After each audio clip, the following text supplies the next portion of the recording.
So the Mets GM Billy Eppler made a tough decision on Saturday as he announced that both Brett Baty and Mark Vientos will start the 2023 season in AAA Syracuse. Now this came to a surprise for many. Now if you're a Mets fan who is upset by this move, I hear you, I understand. It's hard to wrap your head around the idea of your team deciding to cut a third baseman in Vientos, who has an OPS of 791 with 11 RBIs, 2 home runs during only a month span. And instead, they go with the overpaid 34-year-old third baseman in Escobar, who has an OPS of 383, 2 RBIs, and no home runs during spring camp. Not to mention, they also decided to demote left fielder Brett Baty, who has a higher OPS than Vientos and Marcana. So to me on paper, this looks like a pure dumbbell type of move. Now Eppler said the reason why the Mets decided to start both of these guys in Syracuse this season was because of the amount of at-bats they both have in the minor leagues. Take a listen. It was a tough decision. I mean, we met this morning as a staff with the coaching staff, front office staff. Had a pretty long meeting. Walked through a lot of different combinations and went around the room. And the consensus of the room was, was best served to have him start in AAA. With Brett, we think he's got a chance to be an above-average regular player at the major league level. That has you, start looking back a little bit and looking at players like Nolan Arenado, right? So Nolan's high school draft, like Brett, and played over 400 games at third base in the minor leagues. Or Rafael Devers was an international signing, he played 310 games at third base. And Austin Riley played 430 games at third base. And while he had a great camp, we're really excited about his future.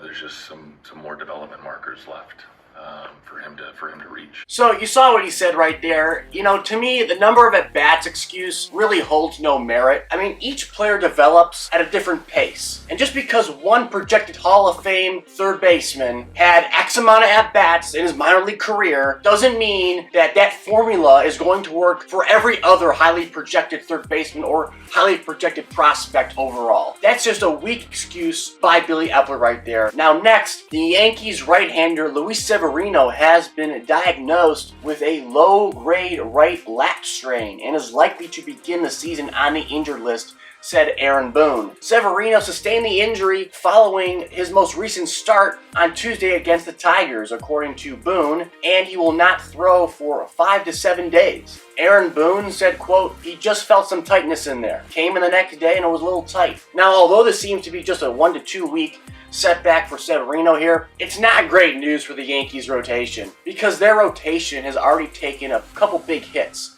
this spring. Most notably being Frankie Montas and, Carlos Rodon suffering a forearm strain that will not allow him to break camp with the Yankees come 30th of March. So I think the setback, if it was just Severino here, having the setback and their rotation seemed to be set up pretty nice with Rondon and Montas, I wouldn't be concerned. But right now, I'm a little concerned. The Yankees rotation, coming into the season on paper is good. It's not great. It's good. It's significantly better. But having Rodon out, having Montas out, and having Luis Severino out for, it seems like maybe a week or two, is not the best scenario for the Yankees. I would be a little worried here if I was a Yankee fan. Now, the Padres' Robert Suarez is experiencing some joint inflammation in the back of his right elbow and is expected to begin the year on the IL. Suarez recently underwent testing, including an MRI. They revealed no structural damage to the elbow, but the Padres are viewing Suarez's early absence as something of a precaution. It's a little bit of a big blow. I wouldn't say a big blow, but I mean, it's just kind of disappointing when your setup man, who you paid $46 million over 5 years, is expected to be out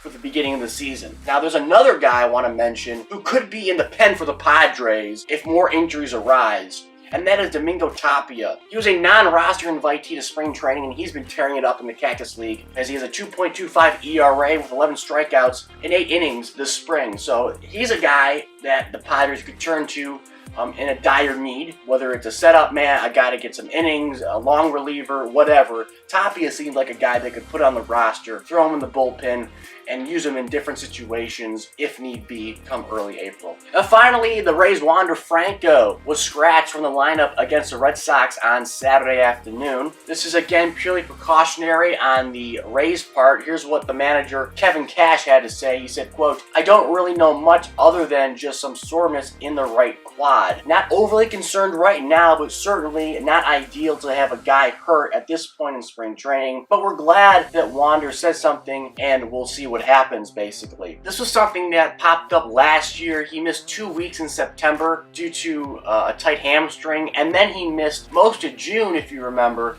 due to the same type of quad strain to his right leg. I'm a little more concerned with Wander Franco because of something he's had before, and if it, cost him a month last year, I think there's a good chance it could cost him a month this year. I think ideally you have it cost him a month in April versus June or July, but again, we'll see what happens for Wander Franco and the Rays. And that's all I got. Don't forget to like, comment, and subscribe. Comment down below your thoughts. And as always, I will catch you guys later.